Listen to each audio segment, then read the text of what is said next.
Hello and welcome back to a new episode of the CTO Show with Mehmet. Today I'm very pleased. Joining me, Matt Edelman. He's the CEO of Super League, which is a company specialized in immersive digital experiences. Of course, I will let Matt discuss more about, his background, journey, and about a little bit the company. But before doing this, I want to apologize for the audience for my voice today.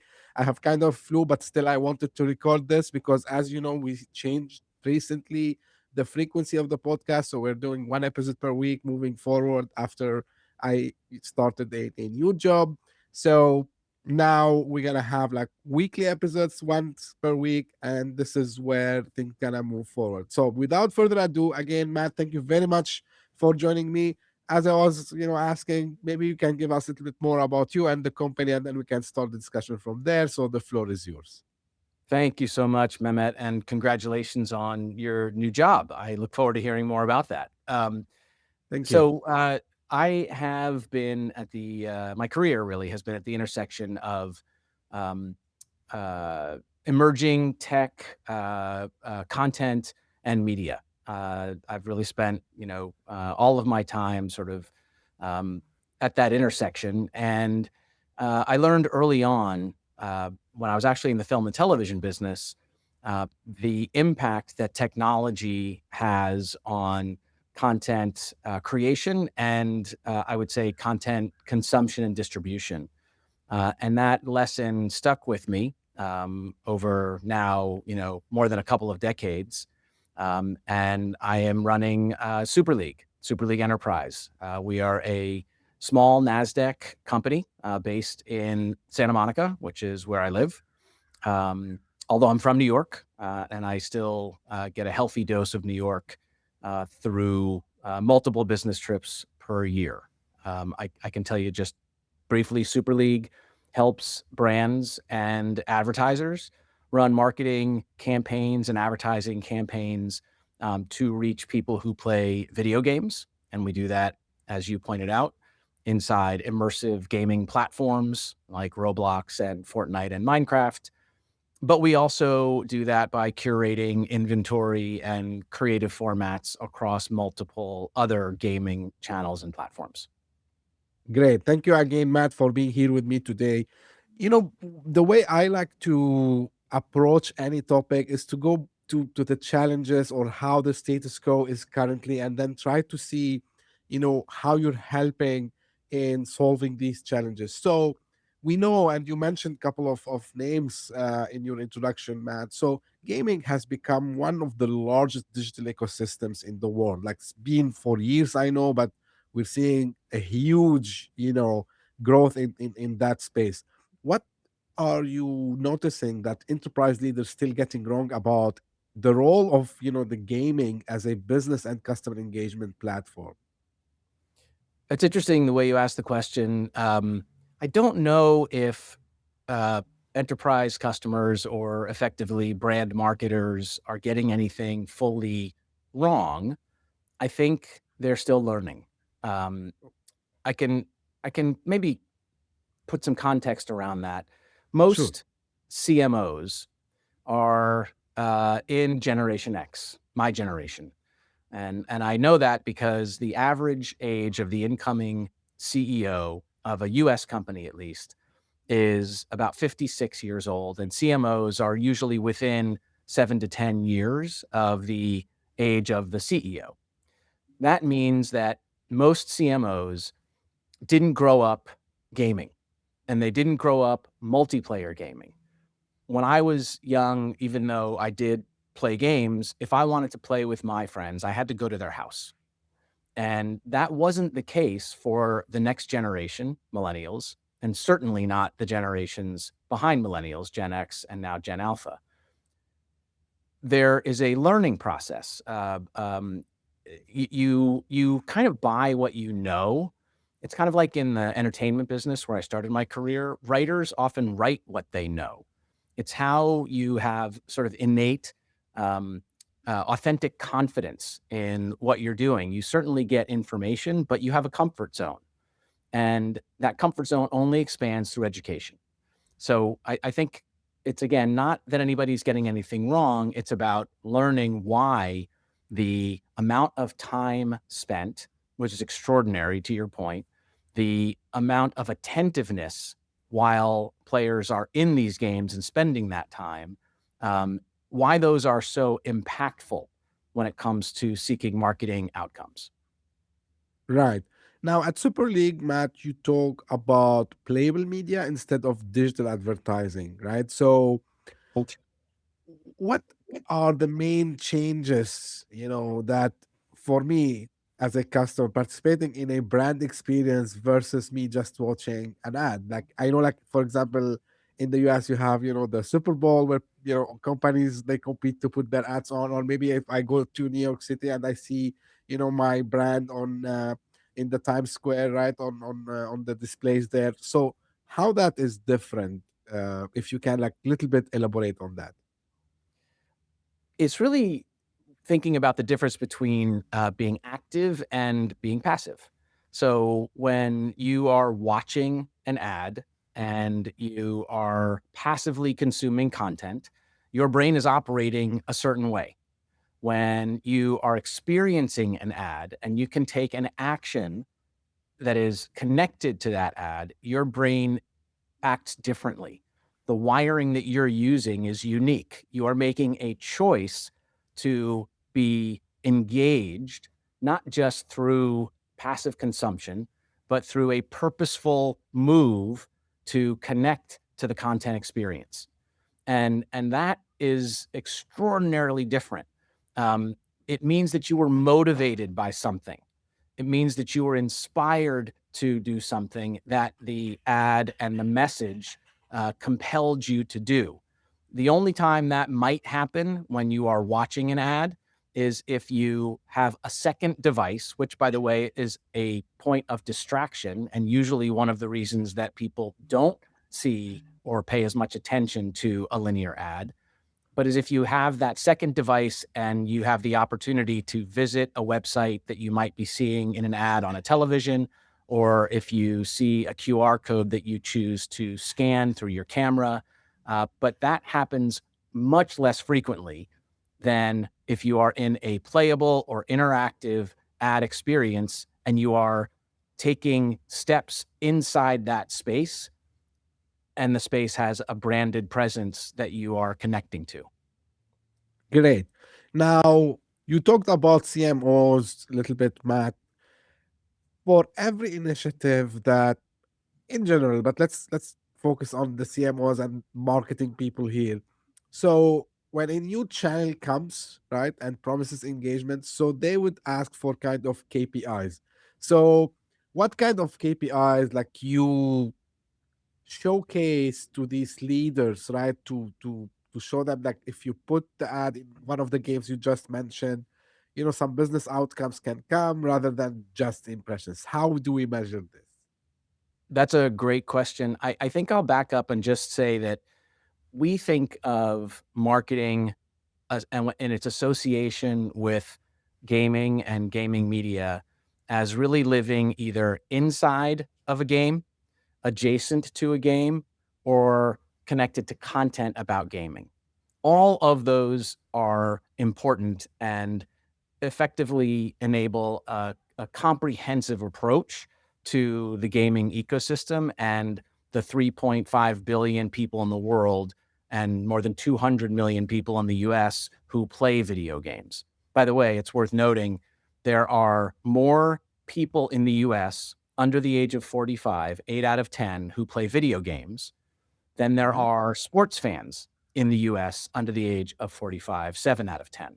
So the audience is extraordinary, and thinking of it as an audience that can be reached through all three of those components is very important. The same way that when a brand thinks of reaching audiences in sports, they will think about working with a league or a team and marketing through content that is sports oriented on YouTube or running, to your point earlier, ads inside of a Super Bowl. It's a 360-degree strategy.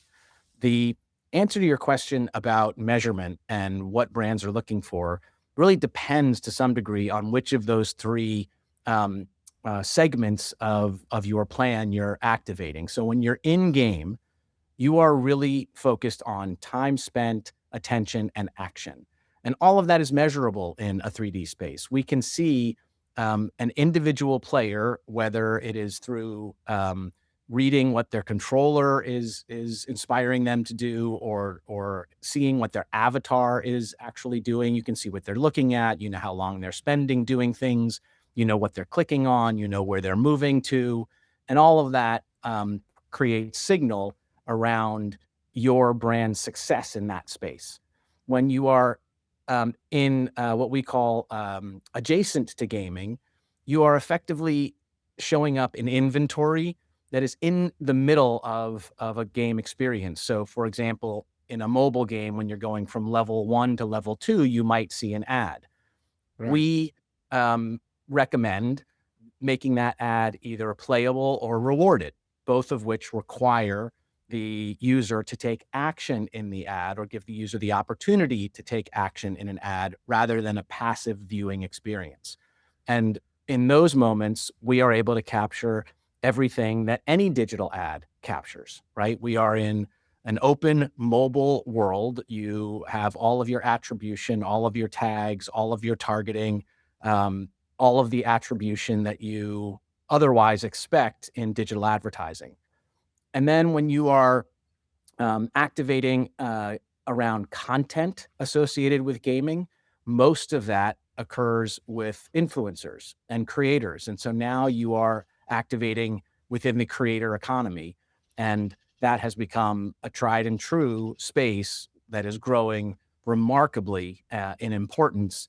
And the measurement there is very standard now in terms of what you expect when you activate with a creator. And it depends to some degree on the brand or product that you're asking that creator to support. Right. Now we got the benefits, we got how it's done, Matt. Now the question that people would ask, I believe, this is as a logical question probably. Okay, I'm with you, Matt. I want to start experimenting, or I want to deploy this new customer acquisition channel in my business. How much I should allocate to that, like versus the other traditional, let's say, social media search or traditional digital advertising? What have you seen, I would say, ultimate scenario of distribution between all the channels? That's a great question. I will tell you what the industry looks like today. Roughly speaking, there is about $170 billion spent across social and TV, and TV includes streaming. And there is about $10 billion spent against gaming. Uh, we see that as a massive gap and a terrific opportunity for Super League, and an important area for brands and marketers to pay attention to. Those numbers are US numbers, by the way, which is Yeah. primarily where Super League focuses. Um, Contrasting that spending gap, the amount of time that younger generations spend between social, TV, and gaming is approximately equal. Approximately. And so the gap in spending does not at all reflect the amount of time spent in each of these broadly defined spaces. Um, our view is a brand today, if they want to reach people certainly under the age of 35 and unquestionably under the age of 25, gaming is essential.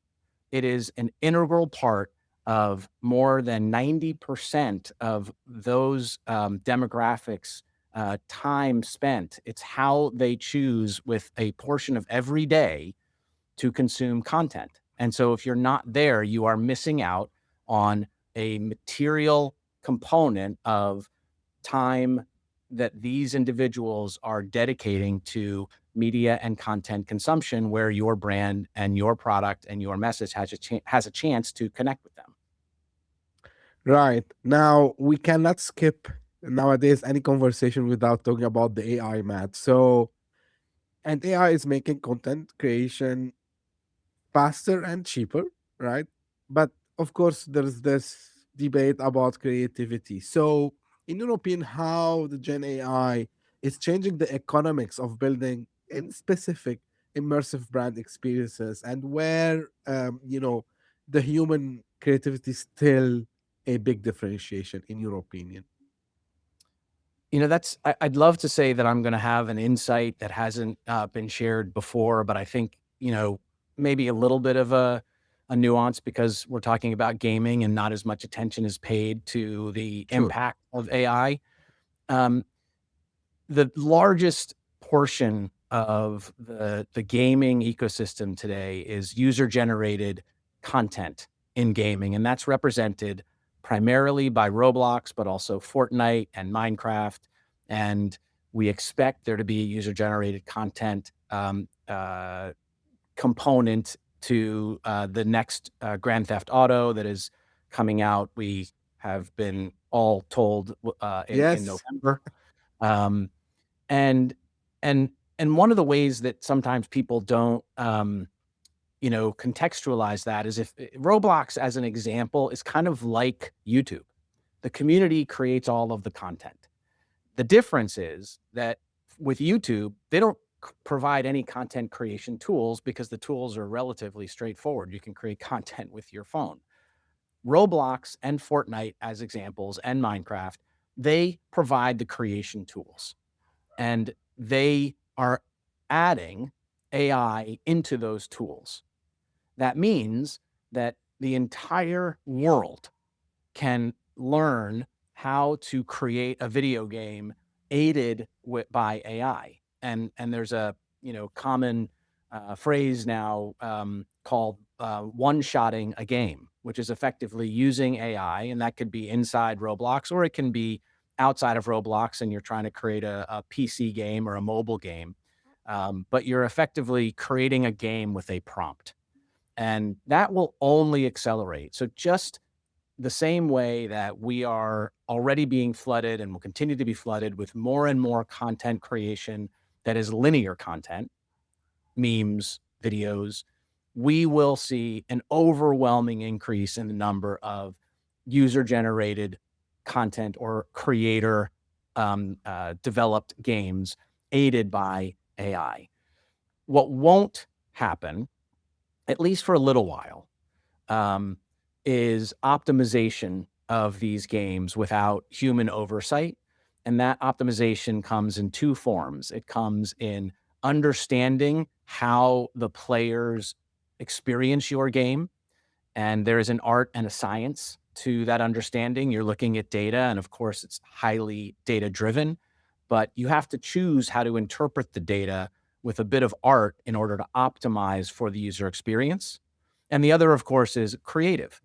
Games, just like entertainment, traditional entertainment, they catch on because of um, some way that they capture an individual's enthusiasm and emotion, and that comes from a creative presentation and a creative positioning that is still highly dependent upon human taste.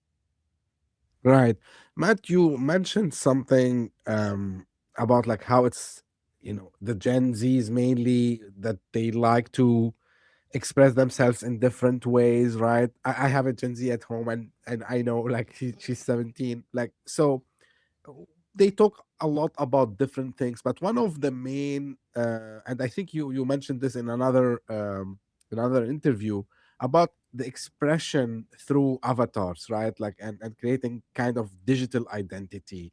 Now, when we have this kind of digital avatar, like digital reality, whatever you want to call it, from a brand perspective, what does it mean for me? Like, because now I have kind of two personas, maybe one in real life and one in the whatever game. It's Roblox, Fortnite, Minecraft, like whatever that is. Maybe another game that you mentioned about GTA as well. So how do I keep the trust and loyalty in parallel in the real realm and inside this digital space also as well? I'm glad you asked that. It is an important consideration in immersive spaces.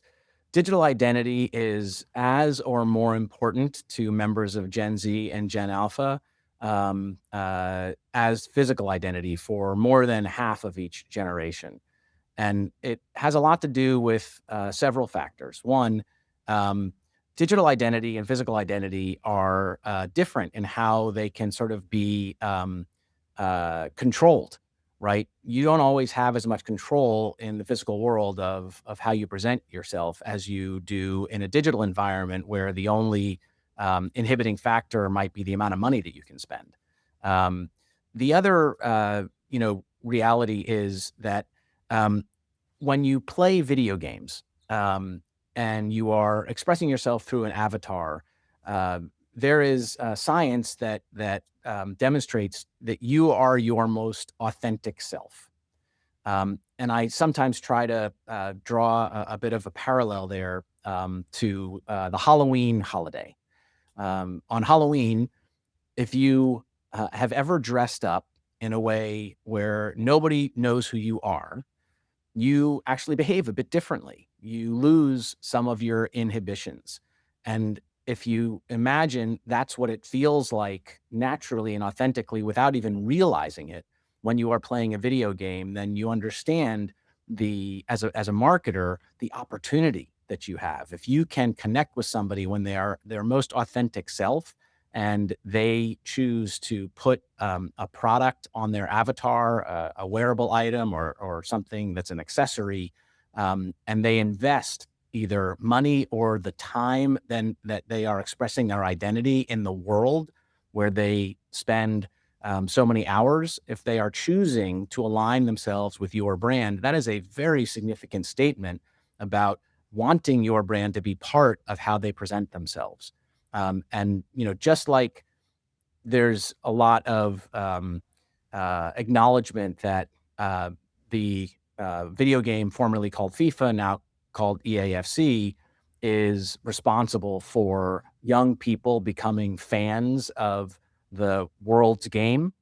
Um, that is what happens in video games. It's generally younger generations who are outfitting their avatars multiple times a day with different items that they are then effectively wearing or carrying as a billboard that represents who they are. And if your brand is part of that at a young age, you are capturing a level of emotional commitment that is very hard to accomplish in the physical world.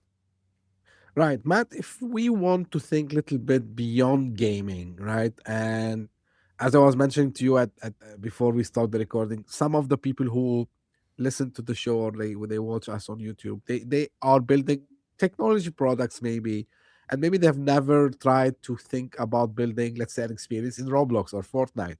So what kind of principles from gaming they can try to embed in their own products, like maybe community, maybe participation, like what kind of things you advise them to start to think about early on, so they can also increase the engagements from their customers into their products? I think the most important realization is that today's Generation Z and Generation Alpha and even young millennials are effectively gamified consumers at large. And what I mean by that is they have been conditioned to either willingly or unwillingly experience most of the content and information that they access through digital devices through gamification. And that's not just in video games. If you are using dating apps, there are gamification elements. If you are using sports betting apps, if you're using prediction markets, if you are learning a language on Duolingo, if you are using a fitness app and trying to maintain your streak, if you are in Discord and trying to earn badges, all of this is gamification. And it has come to effectively dominate digital behavior and consumption for just, again, I use this a lot, for just about everybody under the age of 35. And by the way, it's what younger generations enjoy. They appreciate the feeling of progression, the feeling of reward, the feeling of status, being part of a leaderboard, connecting to a community and having a way to celebrate their membership in that community.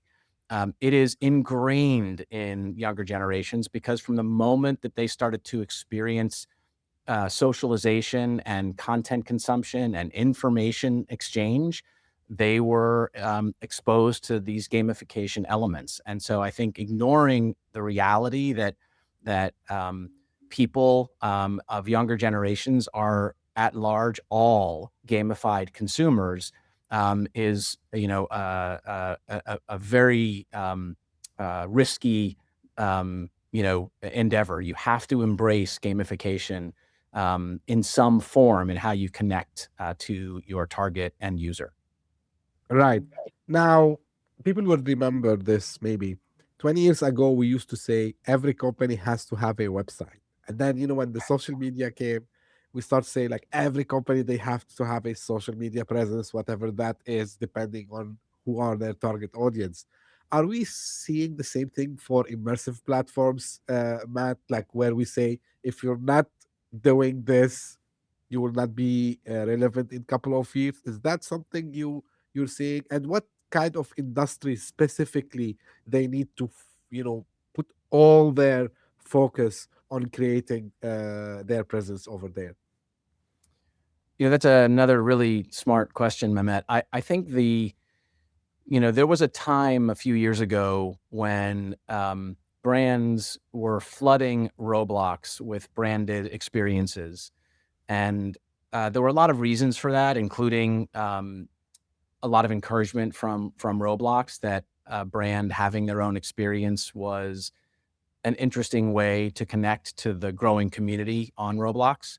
And what I think is different compared to social media or digital video or websites is a game has to support the fact that it's a game. An experience has to support the desire that you're trying to tap into, which is all of the elements I mentioned earlier: repeat play, being connected to people for a purpose inside of an experience, and that purpose helps you progress through the experience. It takes you on an adventure. It helps you build your own story. Every action you take in a video game affects the content experience that you have. So it is a very purposeful place to spend your time and experience content. It is difficult for brands to create games. It is difficult for companies like Super League to create games for brands that can compete with the games that are created by native creators on these platforms, native developers on Roblox. And so I don't think that it makes sense necessarily for every brand, or even for the majority of brands, to have their own always on immersive space that is attempting to be popular alongside all of the native developed games that exist. It's not that much different from YouTube. As much as Nike as an example, publishes videos on YouTube, the viewership of those videos pales in comparison to the viewership of Mr. Beast's videos. Brands just can't compete with that native appeal and the native talent on these platforms. However, having a presence is critical. I'll just mention one thing that Super League has done recently. We partnered with Regal Cinema, and Okay. we built a Roblox experience for Regal that is only meant to attract attention at a particular point in time. And it is connected to what's important on Regal's marketing calendar. And so they launched a promotion for National Popcorn Day. We ran a program inside Roblox where players could go into a Regal theater, play a number of mini games, and effectively earn a free coupon for popcorn at the physical theater. And we redeemed initially 30,000 coupons within a day. We then expanded the program because Regal, at another point in time, a couple of months later, wanted to run a promotion with Universal Pictures to support the Minions movie. And this time we gave away coupons for users to get a free icy at the theater. And the response has been tremendous. It speaks to something that we've become very good at, which is looking at these platforms as a place where you can have a serialized presence, where the community starts to expect to hear from you and to get value from you and to welcome you as a member of their ecosystem. for a specific reason at a specific time, and they embrace that, compared to a brand trying to present themselves as an always-on member of the community where they just aren't going to be as appealing as the native creators. Right. Matt, if we want to think about, I'm trying to combine actually two questions in one. So, uh, Gen Alpha, Gen Z, they are becoming tomorrow's workforce. They are becoming tomorrow's founders. They're going to become the buyers as well.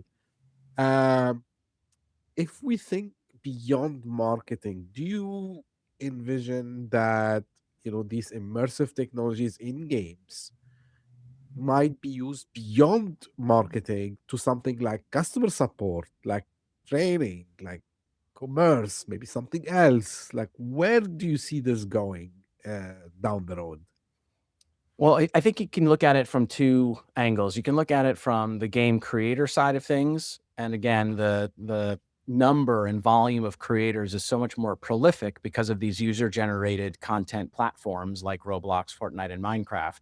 Um, and then you also look at it from the player perspective. So from the creator perspective, building games with or without AI takes a level of talent and creativity and imagination and also attention to data uh, that is a bit different from what is required to create other forms of content, and understanding sort of the full spectrum of what it means to be creative, what it means to operate a team of people, and what it means to observe data, and then what it means to act on data and combine that with your creativity.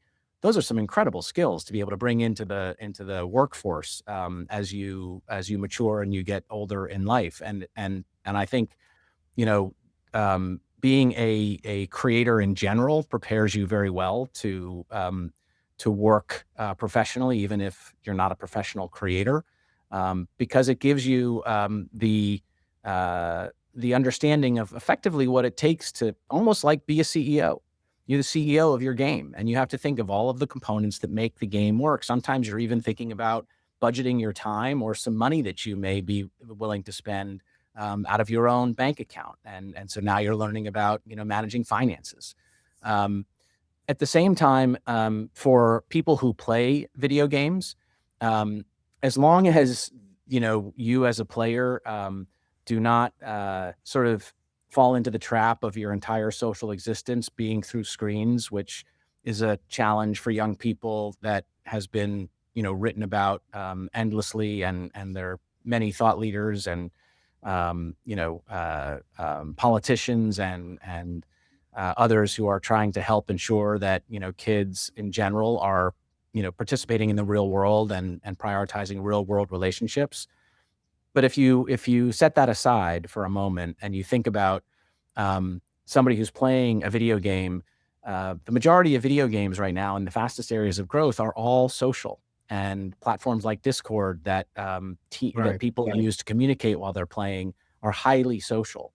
And so what you end up experiencing as a player is you end up understanding teamwork, cooperation, other social skills that uh, are transmittable or transmutable to life outside of games. And you also develop sort of an approach to, as I mentioned earlier, progression and achievement, and that can be motivating. And entering the workforce now, younger and younger people are expressing a desire to achieve, and they are highly motivated, and they want to try to move forward in the world at younger and younger ages. Some of that's positive, some of it's negative, but I think understanding that is an opportunity for you, and knowing what that feels like from being a gamer gives you a bit of an advantage.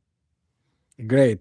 Now, Matt, as we're coming almost close to the end, maybe final piece of advice for people who are listening to us today and they want to prepare their organization for the next generation of digital engagement. What you would tell them?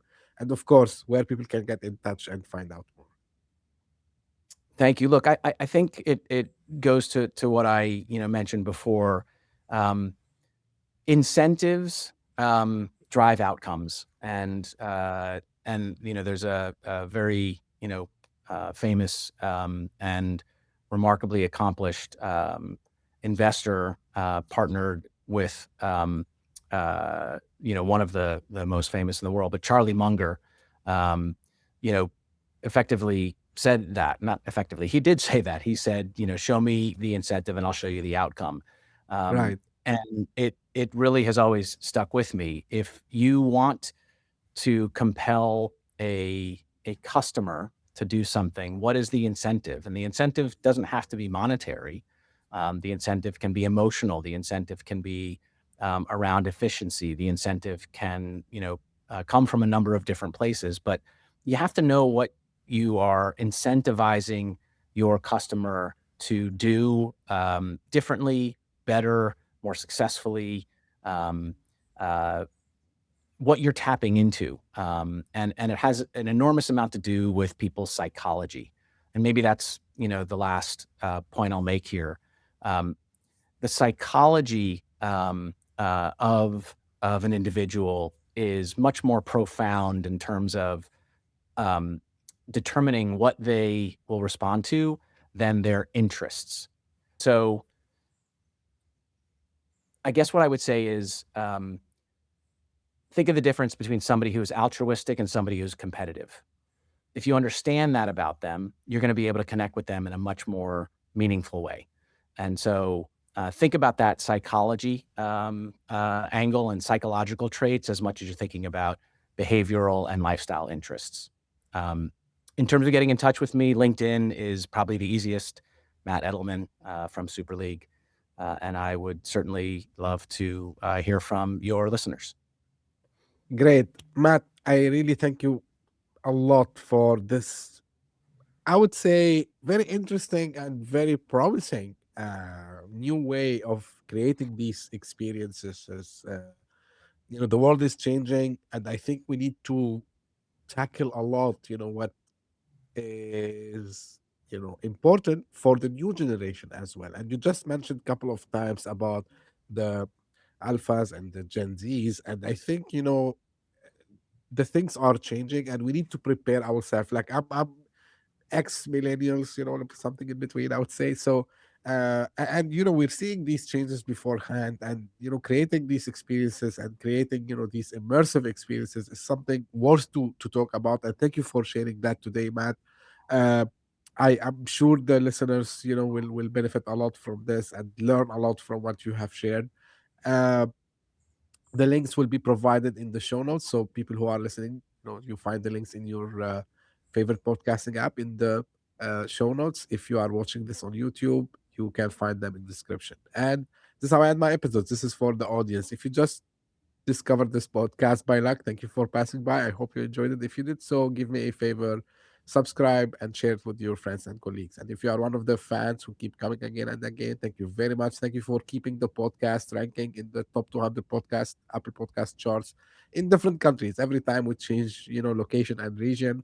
So I'm happy that we are able to get a great content for people who are looking for what's new, latest trend in technology. We talk a lot today. We're discussing like about digital experience, immersive experiences, and so on. We're talking a lot about AI. We're talking about cybersecurity. We're talking about startups, and also like anything related to startups. So we're gonna keep doing these also as well. As I say always, stay tuned for any episode very soon. Thank you. Bye bye.